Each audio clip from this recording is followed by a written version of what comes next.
This ain't just a channel, this is BBTV. It's Thankful Thursday, a pause in the chaos to notice what still holds up, keeps us going, or surprised us this week in the best way. Gratitude lives here. It's A boss be rising, BBTV's igniting, turn the volume up, yeah, the whole world's invited. From the gravel road to the neon dream, she built an empire out of broken wings. Boss be rising, sky ain't even the ceiling when she hits go live, everybody feels it.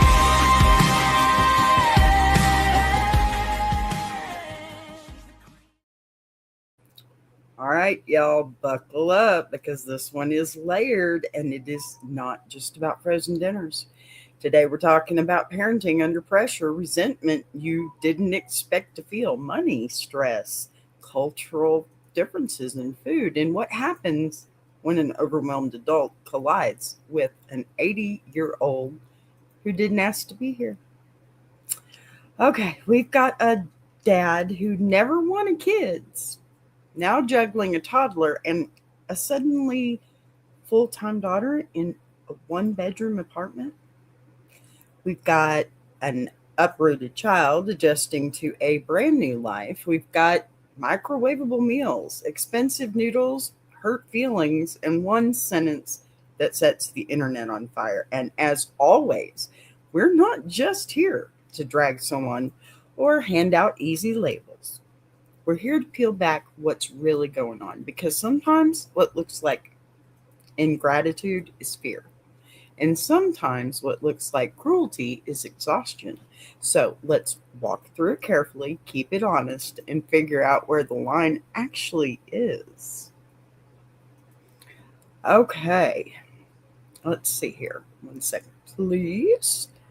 Let me load this up. I'm not prepared for some reason. I mean, I am, but I'm not. Ha ha ha. Okay. Now. Here we go. And here we go. Am I the a-hole for wanting a thank you? This situation.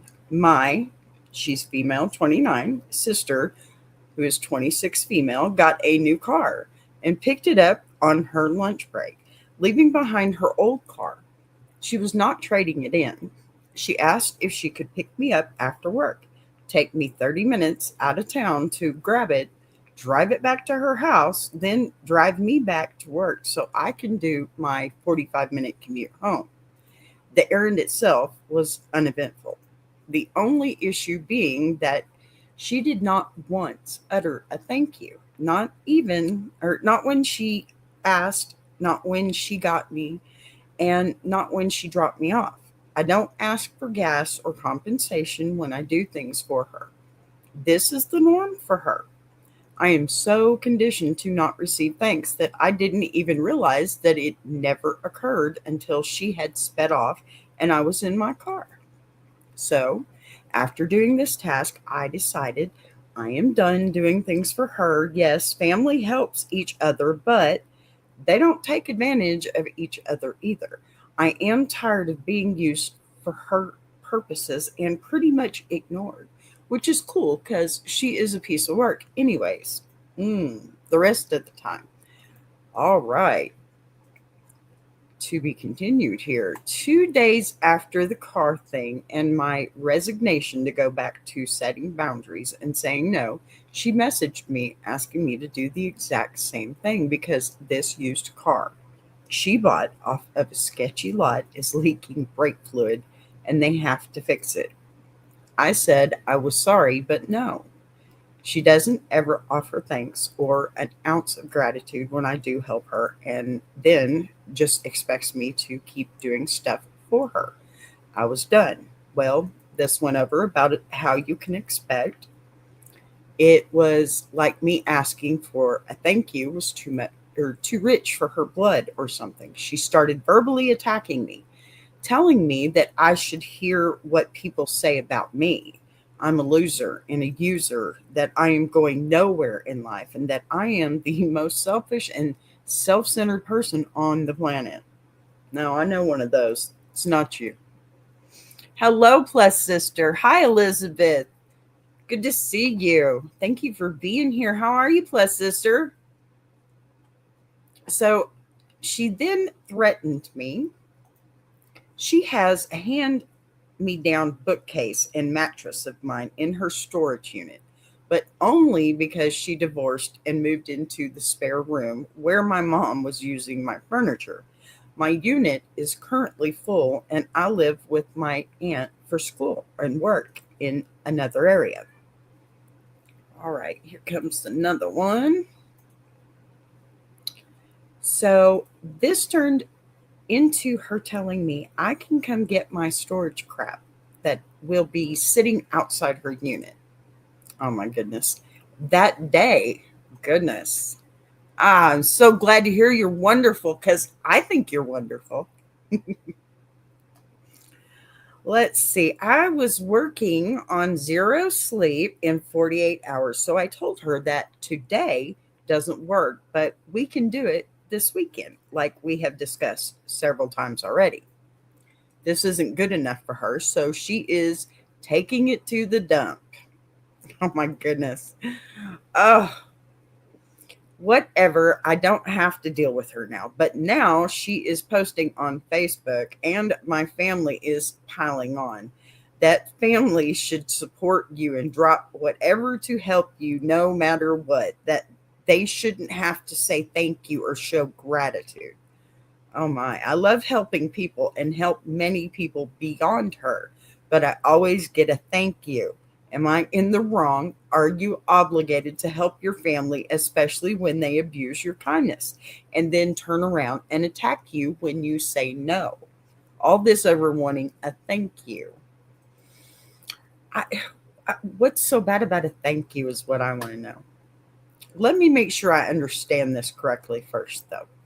So your sister asked you to rearrange your entire afternoon, get picked up after work, when you're ready to go home, drive 30 minutes out of town to retrieve her old car. Okay, that's an hour round trip, right? Drive it back to her house, then drop you back off. That's more than an hour, right? So you can still make your 45-minute commute home. What, 2 hours later? And at no point during this multi-step inconvenience does she utter the words, thank you. Not once.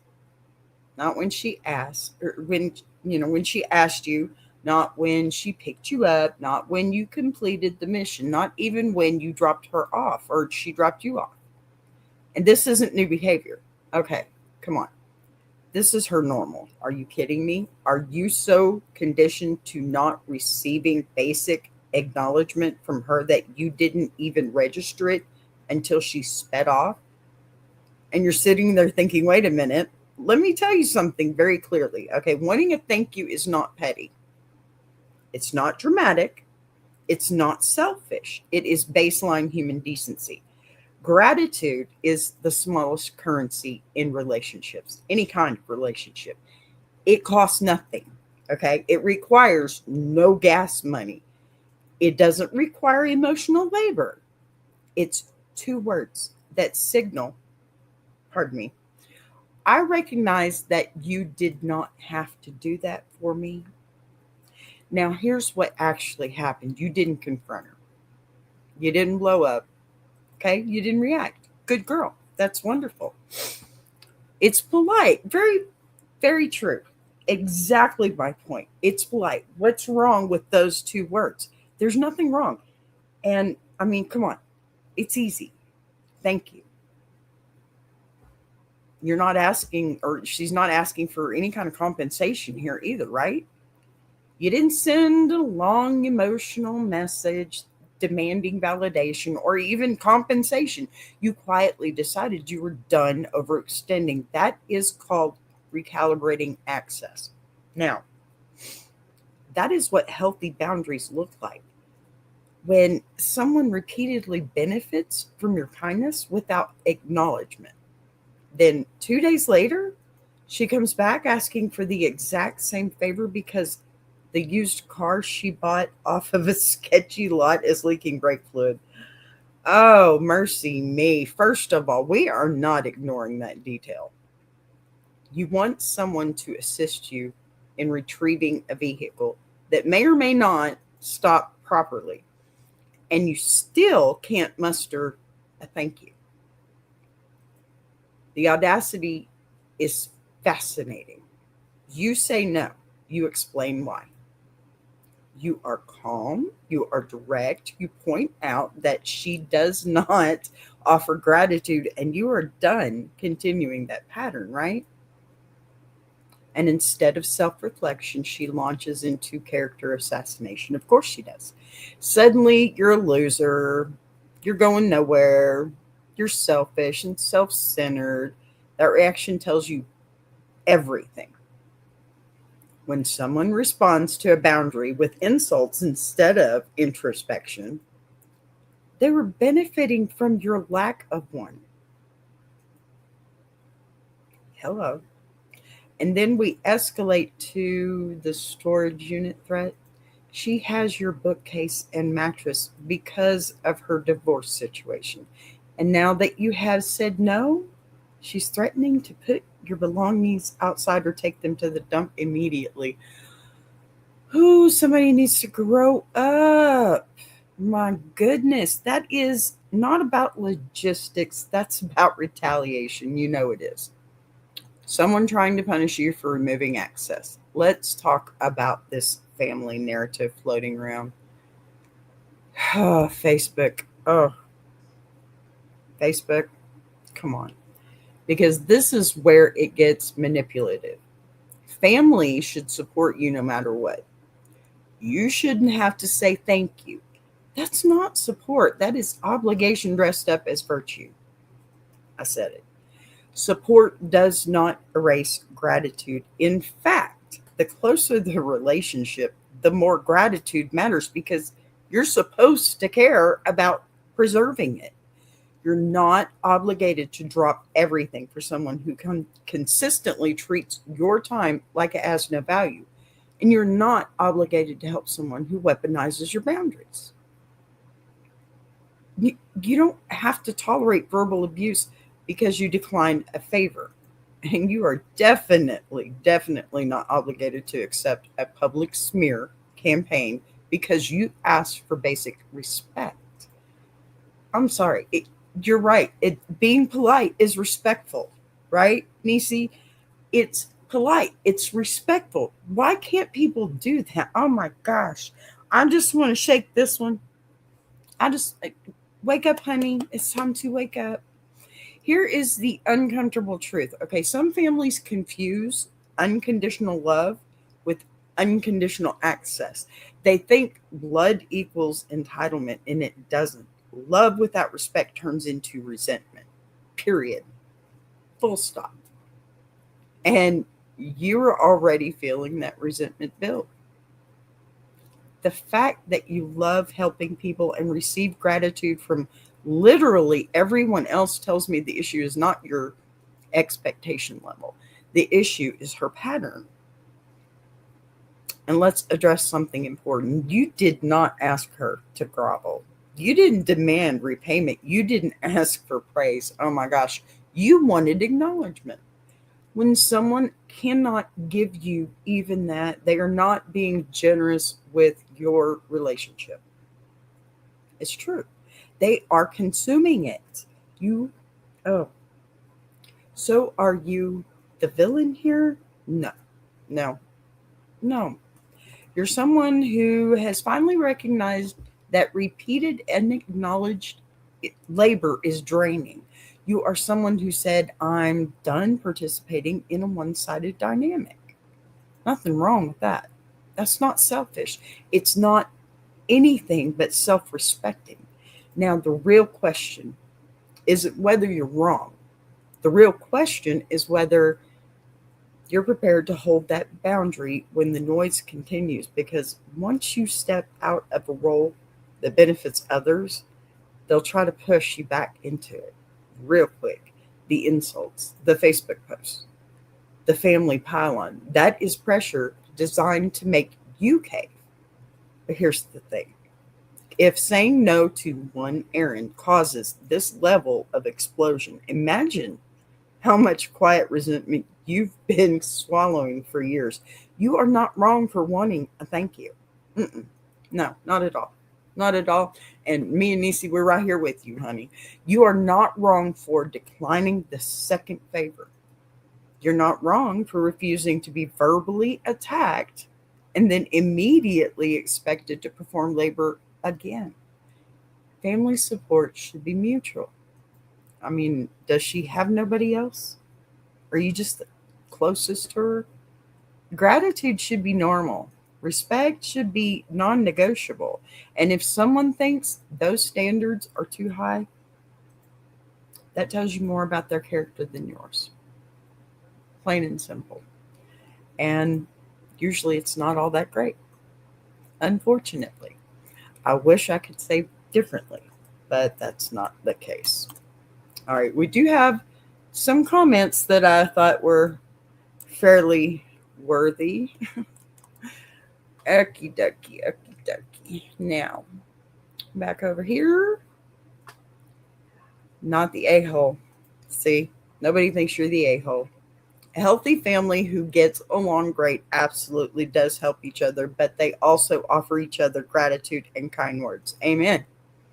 She has done none of that. She just expects you to help because you're family. All right, fork her. Oh, goodness. I'm so glad I changed that one. Huh? If she can't even say, oh, sorry, you're right. I forgot to say thanks, but I do appreciate the help, as opposed to personally attacking you, she's not someone you want to spend a lot of time with or do any favors for. I agree. I really agree. Not the a-hole. Healthy family that gets along absolutely helps each other. Absolutely. But they also offer gratitude and kind words. That is exactly it. And that right there is the key difference. Help is not the problem. Expectation without appreciation is the problem. I mean, it's pretty simple, right? There is a massive gap between we support each other and you owe me because we share DNA. If she had simply said, you're right, I'm sorry, I should have said thank you, I do appreciate you, this entire situation would have, I mean, on impact, gone, boom. No explosion, no insults, just that's it. No Facebook crusade, but instead of humility, she chose hostility, right? And that tells you this was never about the errand. It was about entitlement. When someone reacts to a basic request for acknowledgement with personal attacks, that's not a healthy dynamic. That's someone who is used to access without accountability. And I love that this comment points out something important. You don't have to cut her off dramatically, but you absolutely do not have to keep volunteering for a role where you are undervalued. If she can't handle being gently corrected about gratitude without going nuclear, then yes, maybe she doesn't get Premier Sister services anymore. Support is mutual. Respect is required. And family is not a lifetime labor contract, not for one person. We help each other. All right, we have another comment. Yes, family helps each other, but they don't take advantage of each other either. This and only this. Tell it to the misguided family members who think that being a family member is tantamount to being a patsy. Let them deal with her unreasonable demands and ingratitude. Then let's see if they change their tune. Also agree. I mean, the family thinks she's golden and, is getting on the other sister that's actually the one that's right. It says, yes, family helps each other, but they don't take advantage of each other. Okay? Honestly, that's the whole thesis right here. That's the line. Family support, it does not equal unlimited access. Family loyalty does not equal silent tolerance. And being related to someone, it does not automatically make you their on call assistant. This idea that blood means you must absorb disrespect quietly is outdated and it's manipulative. If the extended family is so passionate about how you drop everything no matter what, then wonderful. Volunteer them. Let them go do the dirty minute or 30-minute drive, pardon me. The dirty word, the 30-minute drive. Let them rearrange their schedules. Let them handle the leaking brake fluid situation. They can experience the no thank you energy firsthand. It is very easy to preach sacrifice when you are not the one sacrificing, right? The second it becomes their time, their gas, their inconvenience, suddenly gratitude starts sounding a lot more reasonable. You are not refusing to help because you hate your sister. You're refusing to participate in a pattern where your kindness is treated like a given. If other relatives believe that makes you wrong, they are more than welcome to step up and prove how selfless they are, right? It's funny how quickly the choir quiets down when the collection plate reaches their row. Sometimes, All right, here's another comment. And the original poster had a response. Um, Need more info. When you told her no, did you say it was for her, not saying thank you for last time, or just no, sorry, I can't do it? It only matters because you said that she has never been a thank you type person. So you expecting her to change is kind of silly. Otherwise, it is 100% your prerogative to do or not do someone a favor. No explanation needed. And the original poster responded, I said, I'm sorry, but no, you'll have to find someone else to help you. You didn't even thank me for the last time. Messages devolved from there. Mostly her name calling and bashing, and me saying okay because I didn't want to stoop to her level of immaturity. We have talked about the thank you thing before. It is totally my bad for breaking my boundaries I had set for the sake of peace. Okay. So, comment 3 here. I think it's kind of ask whether you explained that your no was about the lack of gratitude, and your response makes it very clear that you did. You didn't shut her down with a vague excuse. That's a good thing. You said, I'm sorry, but no. You'll have to find someone else to help you. No, thank you for me last time. That's calm. It's direct. That is not aggressive. And from there, the messages devolve into her name calling while you kept your composure, I guess, and responded with okay.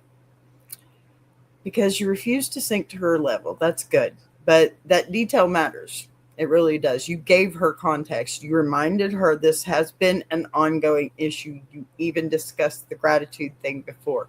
So this was not a shocking, out of nowhere standard. So, of course, I mean, I'm on your side here. I'm on your side.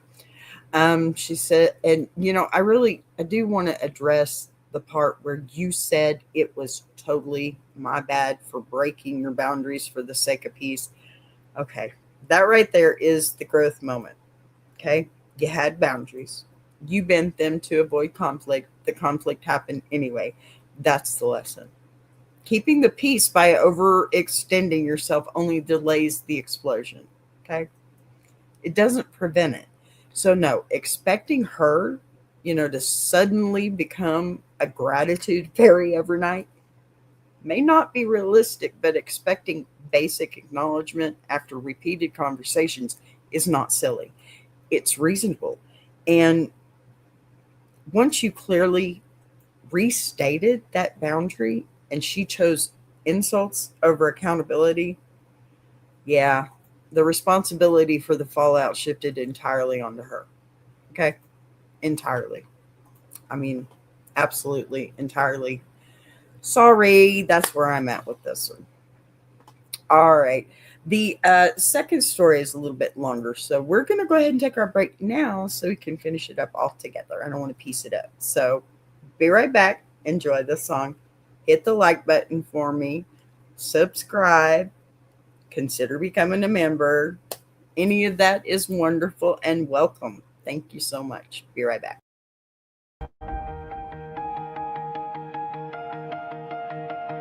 She came from the quiet storms, built a fire from the ground, turned a whisper to a warning. Now her voice shakes the town.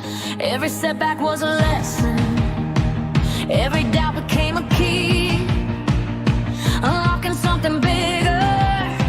That's the rise of Boss B. When the lights go low, her vision hits high. She built a whole damn network off a promise and a try. Every sunrise, every moment, she's stacking legacy. This ain't just a channel, this is BBTV. Boss B rising, BBTV's igniting. Turn the volume up, yeah, the whole world's invited. From the gravel road to the neon dream, she built an empire. The wings, Boss B rising, sky ain't even the ceiling. When she hits go live, everybody feels it.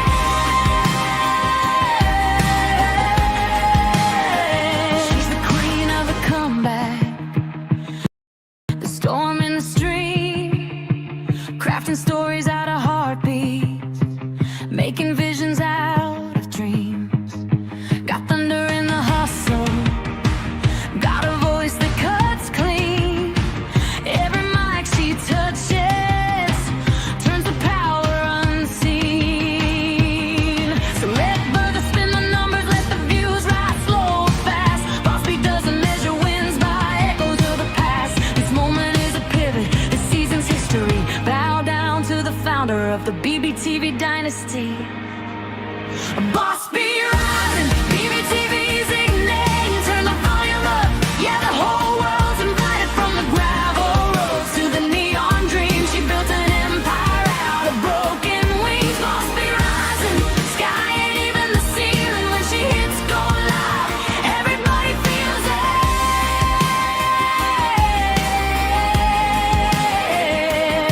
She's got fire in the head, it's got truth in the frame, got a heart that won't retire and a gift you can't name. Every loop, every letter, every dream she sets free, it's a love note to the world sign. Boss B. And the world keeps watching as the numbers climb, but she's counting all the moments, not the dollar signs. From the late night grind to the daylight scene, she's building something bigger than the algorithm's dream. Boss B rising, BBTV shining, her story's rewriting, a legacy in real time. Boss B rising, BBTV's igniting. Turn the volume up, yeah, the whole world's invited. From the gravel roads to the neon dreams, she built an empire out of broken wings. Boss B rising, sky ain't even the ceiling. When she hits go live, everybody feels it.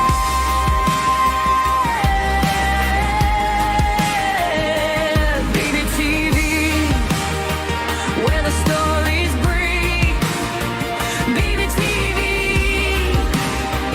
where the dreamers believe.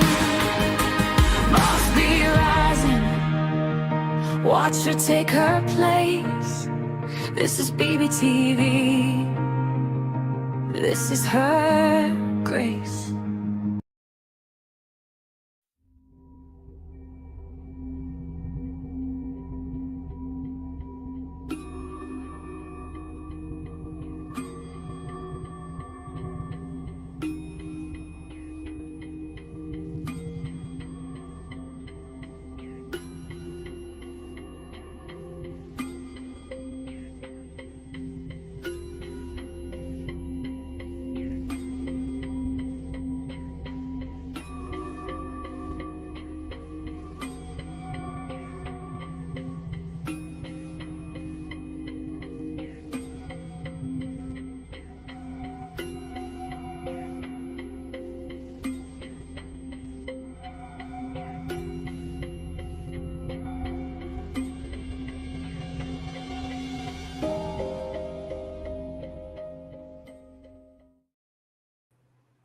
All right, we are back. Now, I have another story for you. Let me pull this up here for you. Oop, up here. Okay, here we go. Am I the a hole for telling my daughter that if she can't be grateful for what she eats, then she doesn't have to eat at all? I think I heard that when I was a kid. I, 26 male, have a 8-year-old female daughter, Eva. Eva's mom and I were a fling. She got pregnant, and I was honest about not wanting to be a father. And she said that was fine and insisted that her mother was supportive and would help her. I now have a girlfriend, 23 female, and we had an unexpected pregnancy.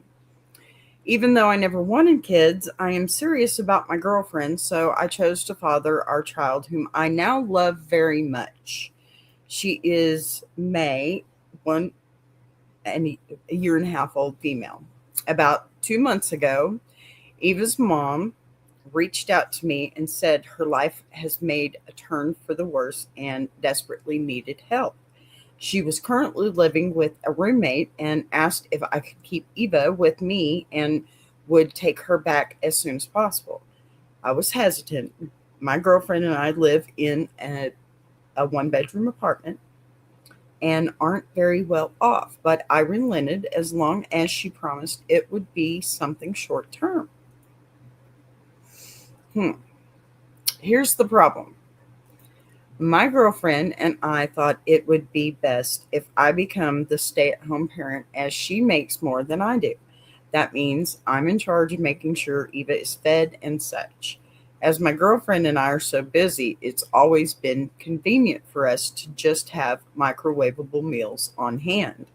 When I went to the store, I saw these kid meals called kid cuisine and got a few varieties for each day. I thought things were okay until her mom called me, chewing me out for feeding Eva dog shit. Pardon me. I was very angry as I was doing her a big favor and asked Eva about this. Mm. She admitted to chatting her mom and told me she didn't like the food. I asked her why, as I asked her what kinds of food she liked, and she had told me she liked things like mac and cheese and spaghetti. She said it tasted weird and asked if she could eat my microwave noodles instead. I said no, they were already a little expensive and I need one for each day of the week and wouldn't have enough for myself. Um, okay.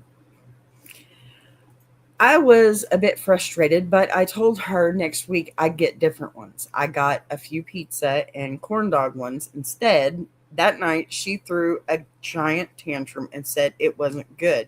I blew up and said I just wasted all that money for nothing. She got mad and said she wouldn't eat it. And I told her that is or if she can't be grateful for what she has, then maybe she shouldn't eat anything at all and threw the rest away.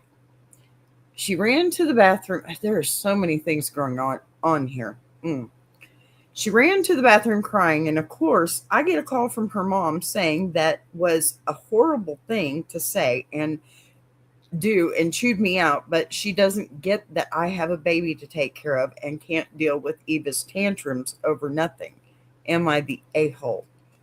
Ooh, okay, hold on, because there's an edit before we get into so many different things.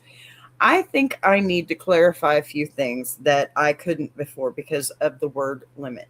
Eva was mainly raised on gourmet foods from my ex's home country, as she had a grandma who was a very good cook and cooked all different kinds of these meals. She isn't used to American cuisine and doesn't like it. Most of the foods she usually ate were things like fancy acai bowls or even corn with coconut milk. She doesn't just eat kid cuisine. Just for dinner, as I'm up all night with a baby with a sleep disorder. Okay. Wow. Let's talk about this because this one is not simple and it's not clean. You are 26. You never wanted to be a father the first time around. You were honest about that. And now suddenly you are at full-time parenting an 8-year-old in a one-bedroom apartment while also caring for a toddler and navigating financial stress. Okay, I get this part. This is a pressure cooker situation. I'm not going to pretend it's easy. You're overwhelmed. You're stretched thin. You're probably exhausted. And when you're tired and broke and trying to keep everything afloat, patience, it gets real short, real fast. I understand that part. But here's the shift. Here's where the shift happens, okay? Um, Eva is 8. Okay, she did not choose this situation. Her mom's life fell apart. Okay, she got uprooted from the home she knew, from the food she knew, from the routines that she knew, and dropped into a new apartment with a dad who openly admits he didn't originally want to be a parent. That's a lot for a kid. And when she says the food tastes weird, that's not some grand statement of entitlement. Okay. That's an 8-year-old reacting to unfamiliar flavors, especially if she was raised on a specific cultural food. And suddenly she's eating frozen kid cuisine trays every night. Mm-mm. I get money's tight, man, but this is your kid. That's not about being spoiled either. Okay, that's about comfort and familiarity. Now, where you stepped over the line was telling her that if she can't be grateful, then maybe she shouldn't eat at all. She's 8 years old. What's she going to do? Get a job and feed herself? And then you just throw it away. Why didn't you eat it if it's so great? I'm trying to be calm. Even if you didn't mean it literally, okay? Even if you were just frustrated, that kind of statement hits hard for a child who is already displaced. Food security is emotional security for kids.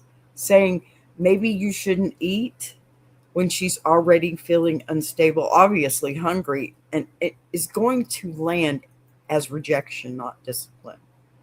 Okay? You are framing this as her being ungrateful, but what I see is a stressed out child and a stressed out parent colliding. The bigger issue isn't the pizza tray, it's that you still see this as doing her mom a favor. Once you agreed to have Eva live with you, even short term, you stepped into full parenting mode. There's no partials here. Okay, she's in your home. That means her needs are not secondary to convenience. It doesn't mean you need to become a gourmet chef. It means there's a middle ground. Basic pasta, rice, something affordable and simple. Come on, mac and cheese, a box of mac and cheese. Ramen noodles. Dude, ramen noodles. All kids love ramen noodles. Maybe even asking her to help pick one dinner within budget so she feels some control. Take her to the store with you. She's not a troll, she's your daughter. Your frustration, it makes sense. Your reaction did not, and it crossed the line. You're not evil, okay? You're overwhelmed. But when it comes to kids, overwhelmed doesn't excuse the threatening their basic needs. The real work here isn't about microwavable meals. It's about adjusting your mindset from I'm doing a favor to I'm parenting my child, even if you never plan to. I mean, you always knew it could happen. Come on. You always knew. All right, we have some comments, of course. Of course. So, Ah, you're the a-hole. And yes, I fixed the words. You can't forking act like that. This is your forking child, a-hole. See, sorry, I like this one because it said the things I wanted to and didn't. Okay. I asked her why, as I asked her what kinds of food she liked, and she had told me she liked things like mac and cheese and spaghetti. Kid cuisine. This is literally the cheapest food which exists. Eva just got ripped out of her life, and you are her father. See all the things I wanted to say. I swear it's a comment. It's not me. I wouldn't use forking that many times. And you can see here I also changed another word. You need to get your poop together. Yes, I said poop. Try to comprehend things from her perspective. You are the person who threw a tantrum over nothing, not her. Amen. You know, this one comes in hot and says you're the a-hole. And I get why they're that mad, because the core issue, pardon me, isn't kid cuisine. It's the attitude behind it. This is your child, not a roommate's kid, not a favor for your ex. Your child. You did this. She didn't climb on top of herself, okay? And when you treat feeding her like some optional charity work, people are going to drag you, because that's mindset leaks out in everything you do. Eva didn't get ungrateful, okay? She got uprooted. She got pulled out of her normal life, her normal food routines, dropped into a cramped apartment with a baby and a dad who is already resentful. That's scary for a kid. So when she says the frozen tray tastes weird, that is not her being dramatic. That is her being ached and stressed out of out of the walls, okay? And yes, you asked what she liked, and what she said, mac and cheese. A box is cheap. And spaghetti. Oh, come on. Spaghetti is not hard and it is not expensive. But when you make that meal, make the spaghetti, sit down and eat it with her. Find out what she likes. She's your child. But you went and bought a brand that barely resembles what she meant. Those kids' meals are cheap, but they're also weird. Okay. The textures are weird, especially after eating acai bowls, right? The taste is weird. And if she was raised on home cooked food, of course it's going to taste like plastic to her. Now, here's the part where the comment is dead on. Let me say something. Kid cuisines, if you're going to feed that to a child, make it one of those treats for a toddler, because that's all they're good for, okay? When a toddler won't eat what you've cooked, pop in a kid cuisine. An 8-year-old, look, throwing the food away and telling a child maybe she shouldn't eat it all is not discipline. It's a power move, and it's a cruel one. You're allowed to be overwhelmed, but you don't get to make food a weapon. If you want to fix this, you don't need gourmet. You need basic parenting. Apologize. Apologize. Tell her you were wrong to say that. Tell her she will always have food. Then set a simple plan. 1 or 2 affordable dinners she can tolerate each week. You can have leftovers. Make a meal. Sit down with her at the table. Involve her in choosing them. Because right now, she doesn't need a lecture about gratitude. She needs to feel safe. She needs to be 8 years old. Period. She needs to know that she's not an inconvenience. You're crushing her. Stop it. Okay. He's not much of a father. Agreed.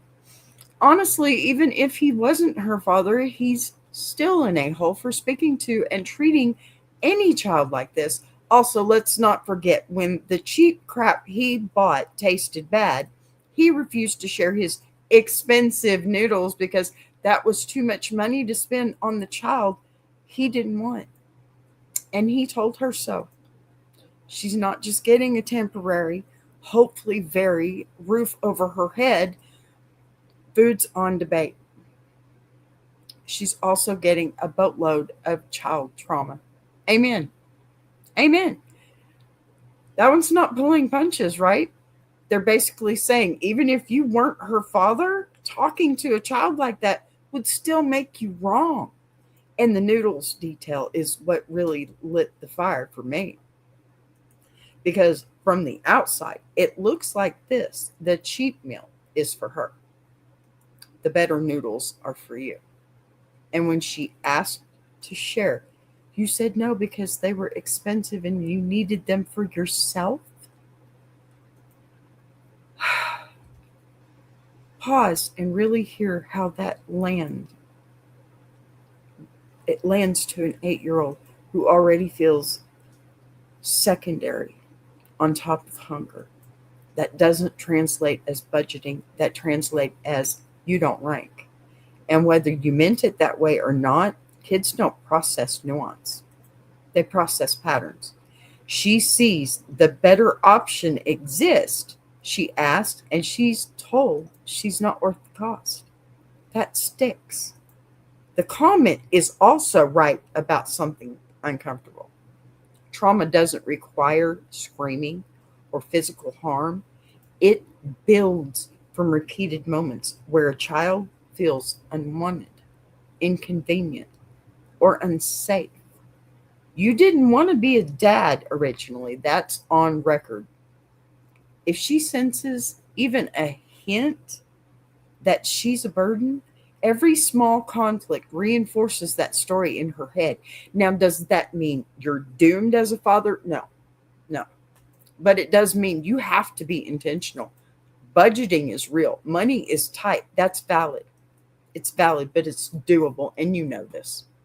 But when you frame it in a way that sounds like I'm not sacrificing my comfort for you, it creates a hierarchy she will remember. If you want to undo that, the fix is simple but not easy. Okay? Reassurance, shared meals. Make the meal with her. Get her a stool if she's too short. Do whatever you need to. Be a parent. Be a parent. And very clear messaging that she is not an inconvenience.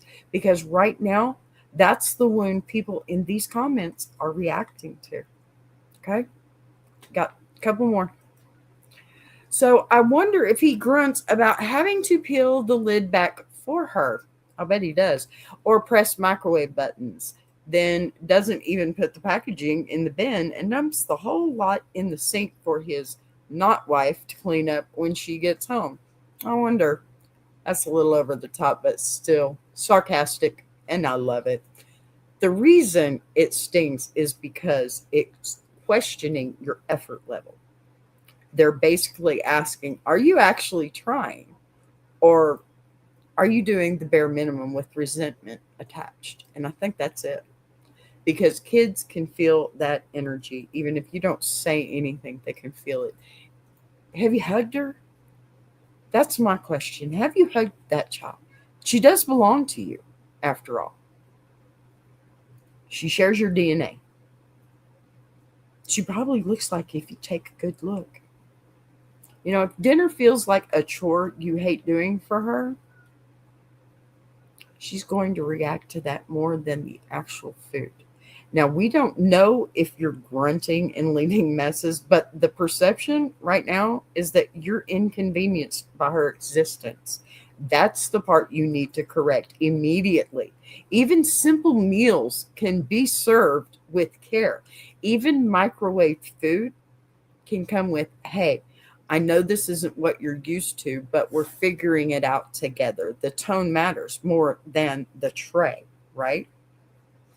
All right, one last one. It's a little bit longer, but my answer isn't, okay? I'm having a hard time believing this is even real. I know, right? He can't even tell the story without contradicting himself. She likes mac and cheese and spaghetti, which are the most basic Americanized dishes there are beyond cheeseburger and hot dog. Agreed. Then turns around and says she's a gourmet eater that doesn't like basic kid food when she already said she did. See, now somebody's speaking my language. If not having enough food for you and her is a problem and kids' cuisine is so delicious, you couldn't just trade. See, I said that. That's a whole lot of nonsense and unnecessary words to ultimately just say, I don't like this kid and don't consider her my problem. Blunt, but also true. I'm not going to do more than keep her alive, and I only took her because she's half of my problem legally, but not in my heart. And we don't want DSS to get involved, especially when mom says this is just temporary and she hasn't bothered us in 8 years. I have a favorite biological child, and I'm just biding my time. I resent the fact that I got someone pregnant that I don't love and didn't realize the consequences of my actions. And now I have a new life and don't consider this child part of it. Honestly, at this point, you're going out of your way to be the worst kind of human being. Amen. Sorry. And it's not even about the food. Agreed. Totally agreed. And I mean, who wouldn't? They're basically calling out what they see as the subtext, not the surface. They're saying this isn't about mac and cheese versus gourmet food. It's about inconsistency and attitude. On one hand, you say she likes basic American dishes like spaghetti and mac and cheese. On the other hand, you say you describe her as this gourmet eater and can't tolerate kid food, right? That contradiction makes people question whether the issue is actually her taste or your frustration. Frustration. Let me say that one more time. And the trade comment. That one hits because if the meals are fine, why not swap once in a while? From the outside, it looks less like budgeting and more like drawing a line about who gets the better option. But the part that really fuels the anger is this comment is the emotional undertone. They're reading resentment. They're reading, I didn't want this child. I have a new life now, and I'm doing the minimum. Whether that's accurate or not, that's the energy people are picking up on. And here's the hard truth. When you describe her as a short-term obligation and repeatedly emphasize how reluctant you were to parent her, that narrative, it writes itself. Yeah. If you don't want people to believe you resent her, your behavior has to contradict that assumption, not just by keeping her housed, okay, but by showing active care. Because this really isn't about frozen dinners. It's about whether she feels like your daughter or a temporary inconvenience. And right now, your tone is what's putting you on trial more than your grocery choices. It truly is. And I can't believe there's a human being out there like this. And I had to bring that to the front because, y'all, I mean, come on. Please tell me there's not real parents out there like this. I bet there's worse. There's got to be worse, right? Because this is one of the worst kinds that I can see. You cannot, 8 years old, you cannot let a child that age feel that unwanted and unloved and resented. It wasn't her fault. It was yours and her mother's. I don't get that. It's not the child's fault. Quit punishing her. Please. All right, y'all. This one lands heavy, and it wasn't really about food. It was about pressure, resentment, insecurity, and what kids absorb when adults are stretched thin. Parenting is not about keeping a roof overhead and food in a microwave tray. It's about safety and tone and the message a child walks away with after a hard moment. Being overwhelmed is human. Taking it out on a child is where the line gets drawn. The good news, moments can be repaired. Okay. Apologies matter. Adjustments matter. Effort matters. So I want to know what you think. Okay.